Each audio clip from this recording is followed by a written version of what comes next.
What is up, Sports Geeks? It's your host, Josh, here back with another fantasy football video, joined by Alec. As always, Alec, we had 6 wide receivers that you need to be targeting, one for each round of the draft, 1 through 6. Same thing today, except we have rounds 7 through 12. So we had running backs that came out 2 weeks ago as well. We had other content out before that too. So if you're interested in that, make sure you go check it out. But today we have 6 guys that you need to be targeting at the wide receiver position, one per round in rounds 7 through 12. I have the odd rounds here. You have the even rounds. So I'm going to go ahead and get started with round 7 here. And it's going to be Jeudy. And this is a guy that's not a sexy pick here. This is not a name that when you see it on the board year in, year out, you're like, oh, yes, I'm stoked to end up with Jeudy. And you've probably been burned by him in the past. That's okay. Last year, he finishes as the wide receiver 12. And I understand if you're going to make the case, and I think a lot of people are right now, making the case of, look, the Browns quarterback play is going to be really crummy. Look at it last year. Last year it was terrible, and he finished as the wide receiver 12. So I'm not saying he's going to finish as a wide receiver 12 this year, but he's being drafted 23 spots behind that as a wide receiver 35. You're getting a guy in the 7th round that could literally finish as a wide receiver 1. He just did it in the exact same situation pretty much last year as he's going to have this year. I think that they didn't bring in any real help to me as a receiving threat. David Njoku is probably still going to be the number 1 option, but at the receiver position, Jeudy's the wide receiver 1 on a team that's likely going to be chasing a lot of games. If you're getting that in the 7th round, it's not going to be sexy, but when he goes off for 8 to 10 catches every single week, even if it's only for 70 yards, you're going to be happy you got him on your team. Yeah. No, and Jeudy was a guy last year. He finished with like 1,200 receiving yards. And he did have that huge game. Was that against Denver? I believe so, because I think it was like his revenge game. Yeah. But yeah, so I think Jeudy is a smash, especially if you're getting him at around wide receiver 35. Now, is he probably going to be wide receiver 12 again in this offense? Probably not. But if he stays healthy for 17 games, he's not going to be wide receiver 35. No. He's going to be higher than that. Yes, he's going to be. I think his floor is a wide receiver 2 on your team. I mean, Yes. he's a guy I want in my starting lineup every single week because I can guarantee, we always talk about this, volume over like value of targets, right? I mean, at some point, if you're going to give me 12 or 14 targets a week, I'll take that over 6 targets on a really good offense. Like I would take 12 to 14 crummy targets over 6 really good targets a lot of the time, especially in PPR, and he's going to be getting peppered.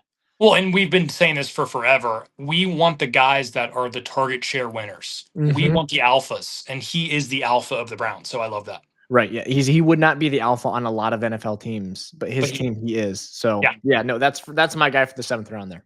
Yeah. So I'm taking kind of kind of a forecast here into who I think will be the alpha of the Bears. I'm going to go Odunze here. Kind of surprised his ADP on Fantasy Pros is still in the 8th round. It said he was going around like wide receiver 37 still. I think Rome's going to take a big jump with Ben Johnson's offense this year. And I really like Rome. Is this right? Because there's no way, like I've been doing some mocks and I know, Fantasy Pros is usually right, but it's like, I think Rome's going to take a huge step this year with Ben Johnson. No, you are correct. It is. Yeah. Your numbers you said are correct. It doesn't. It's kind of weird though. It's kind of like I know, like I did the research. It's just like it's kind of weird because it's just like you're getting him at a huge discount for some reason. Like he didn't play well last year and he still had almost 800 yards in an offense that was pretty anemic with DJ Moore. Right. Last year you had Keenan Allen, who was wide receiver 34, and Rome Odunze, who was wide receiver 49. There's been a lot of reports of Luther Burden not really fitting in well. I mean, I think today he just got pulled aside by Ben Johnson, basically got his ass ripped for not being like he got kicked out at the line of scrimmage. He got kicked out of the drill. Yeah. Yeah. So like I don't think Luther Burden's necessarily going to come in and immediately take away reps at all. And I think Rome Odunze is a guy that, I mean, this guy was a top 10 pick for a reason, right? I mean, how many times do you see wide receivers go in the top 10? Not very often. And a lot of times when you do, they're dogs. Rome Odunze's a dog that just got put into an offense that had an aging Keenan Allen on a rental deal pretty much. Yep. And a very good wide receiver 1 in DJ Moore. So like you're saying though, the wide receiver 2 can very easily be very fantasy relevant in a Ben Johnson led offense. So I love the value there. He could be the number 1 wide receiver. Like with his draft pedigree, like he could take over. That's in the realm of possibility here. Yeah. And I mean, at absolute minimum, it could be 1A, 1B, right? Yeah. It's not going to be DJ Moore is not Amon-Ra. and I think Rome Odunze could be comparable to Jameson Williams. So the skill gap is definitely less there. So no, I completely agree. I love the value there. The guy I'm going to go with in the ninth round here is a guy that actually when we did this research, this was pre-injury for Darnell Mooney. But I think I like him even more. That just means that maybe you don't get him in the ninth round. Maybe you can get him in the 10th or 11th now. But I'm going to keep him here at 9 because I still like him in the ninth round. Being drafted at wide receiver 49, 110th overall. He was a wide receiver 31 last year, 18 spots ahead of it. And there's nothing that changed in this offense from last year to this year that tells me that Darnell Mooney is not going to outperform what he did last year as a wide receiver 31 finish. Like Darnell Mooney cemented himself last year coming into the season. We had no idea who was going to be the wide receiver 2 in this offense. We know London's the alpha dog, but we don't know, is it going to be Ray McLeod? Is it going to be Darnell Mooney? Is it going to be Kyle Pitts, basically, right? And I do think Kyle Pitts will make a jump with Penix, right?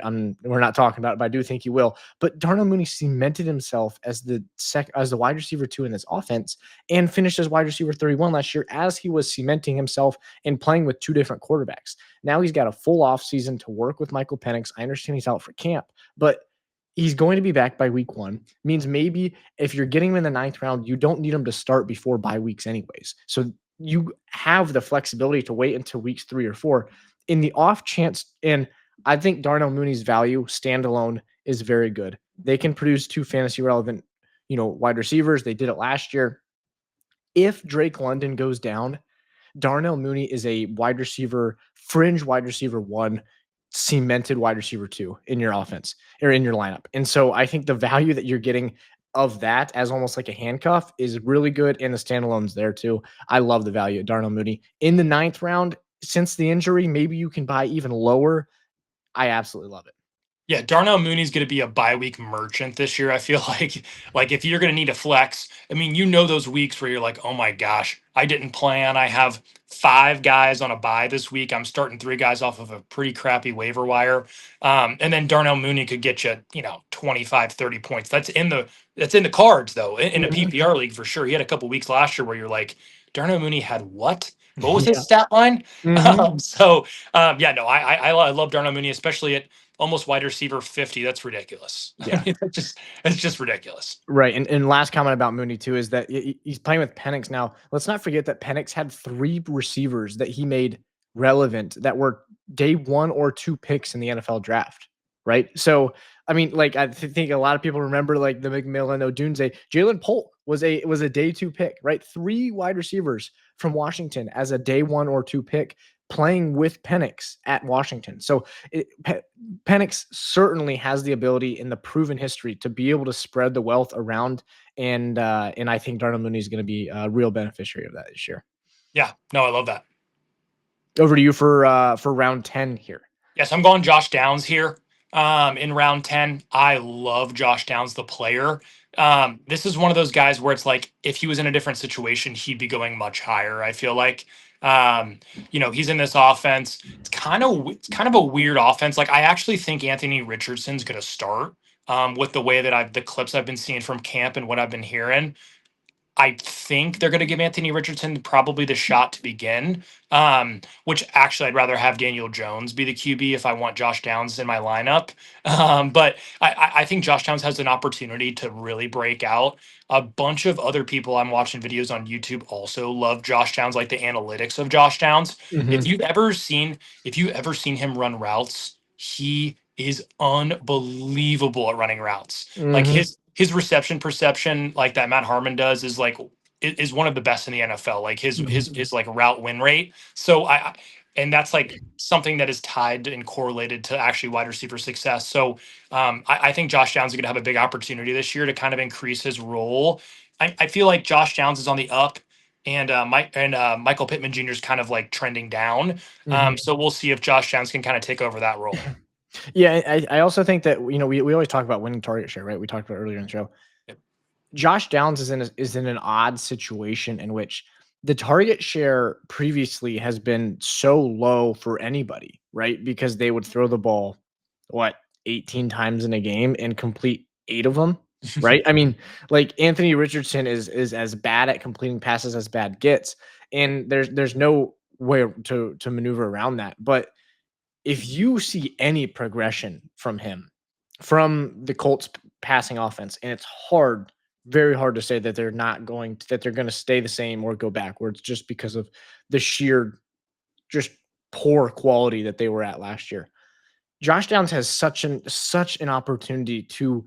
I mean, he had weeks last year where he was 10, 12, 13 targets, right? I mean, a lot of it was with Joe Flacco, but this is very, very, very open. This offense is for targets. There's no like Michael Pittman, I think, is the very clear best receiver, but he is not going to win all the targets just because of the style of play, the style of receiver that he is. Josh Downs is a style of receiver like Jackson Smith and Jigba going into last year. All of a sudden, he finishes wide receiver 9 because he's a slot guy that wins all the time and has a very deep route tree when it comes to anything over the middle. And JSN, I think, is more of a player than what Josh Downs is. But I agree, the ability to win routes, Josh Downs is the best guy at that. If you put Daniel Jones and he's told into this offense and he's told we just need you to complete passes and move the ball, Josh Downs will get targeted 12 times a game easy. Yeah, and if also a kind of a sneaky guy in here, Tyler Warren stock would be up too, as if Daniel Jones is starting. So Absolutely. yeah, Absolutely. So over in the 11th round now. So I believe there's one receiver as of right now with an ADP of the 11th round. So I'm not going to go with it is Emeka Egbuka. So I'm not going with Egbuka. He's the only guy and these update daily, right? So, but as of right now, literally one receiver is in the 11th round. And then, so I'm going below the 11th round here. I'm going to go probably 12th, 13th, maybe even 14th with Jack Bech. And so this is a guy that I absolutely love the flyer on because we talk about all the time. We don't want to sound like a broken record, winning target share with the Raiders offense. You know, you have two clear-cut guys that are going to be involved, right? When they're in the passing game, you're going to have Jacoby Myers, you're going to have Brock Bowers. That's great. There's going to be a second receiver running routes on every single pass play. 95% of pass plays.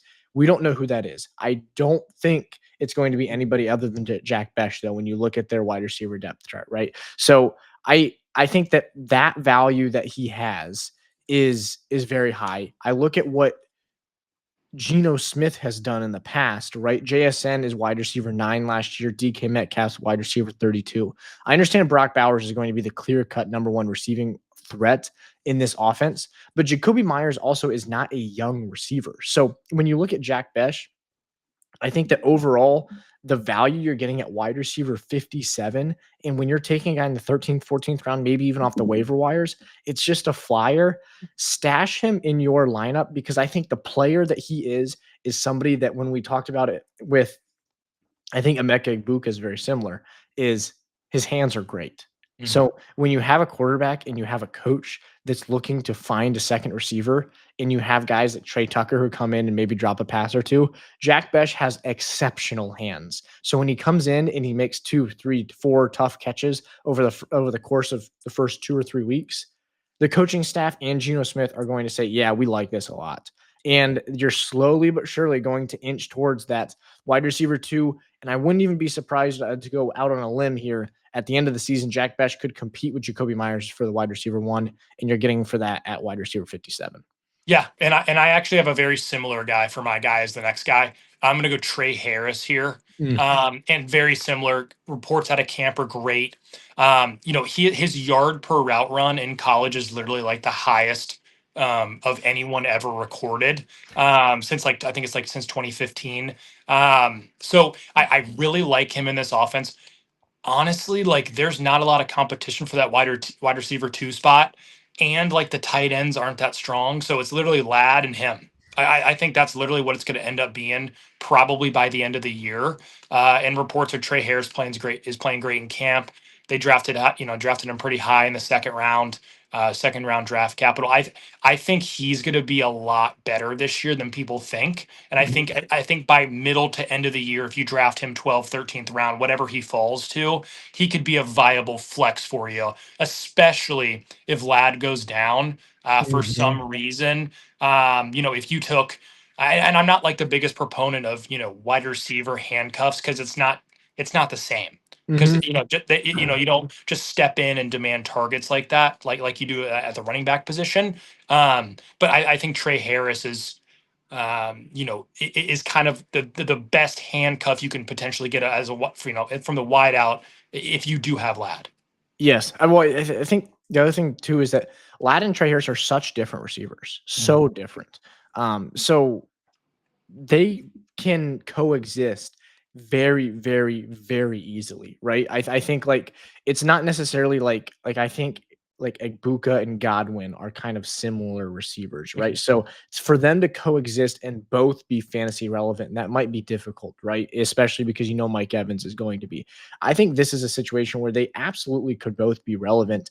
And I mean, Quentin Johnston fails time and time and time again, and they still give him opportunities because they literally don't have another option. Now, when you have another option, I think Quentin Johnston's value is just going to plummet. I'm sure it is.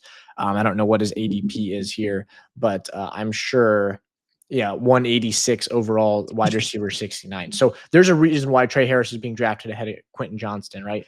And the wide receiver two and Justin Herbert led offense, I understand it's going to be a rush first offense, but still, the wide receiver two and Justin Herbert led offense that is probably going to be chasing a lot of games. I mean, this defense on paper is good, but repetitively is not good. So I think if you're chasing games at all, and I mean, even if you're not, Tre Harris has boom ability. Chasing games at all, and you're going to be throwing the ball 30, 35 times in a game, Tre Harris is going to get at least 8 of those targets.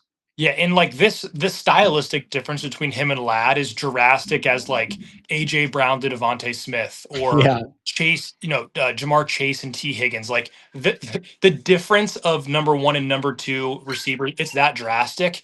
And if it can work on those offenses, then why, if you dream a little bit, if you squint a little bit, why can't it work here if I draft Tre Harris in the 12th or 13th round? Yeah, no, I mean, I absolutely love it. So there you go. You have several guys in here that are going to be competing for starting spots. Week in week out. You also have several sleepers in here, right? Like a Tre Harris, like Jack Bech, that could be hopefully competing for starting spots at the end of the season. Could be guys that like a Ladd McConkey, like what we said last year, right? Is to draft Ladd McConkey. All of a sudden, you get to playoff time. If you drafted Ladd McConkey, you had a very high chance of doing well in your of bringing home some moolah. So those are 6 guys. We have more content coming out later this week, and then also next week. Later this week, we have 4 sleeper guys rather, that we think could finish as the overall RB1. These are guys outside of the first, sometimes even second round, that we think could finish as the RB1. Same thing coming for receivers next week too. So make sure to stay tuned. We have content twice a week until pretty much the Super Bowl. So make sure to stay tuned. Other than that, though, this has been the Sports Geeks podcast. They play, we talk. Thanks for watching, guys. Peace.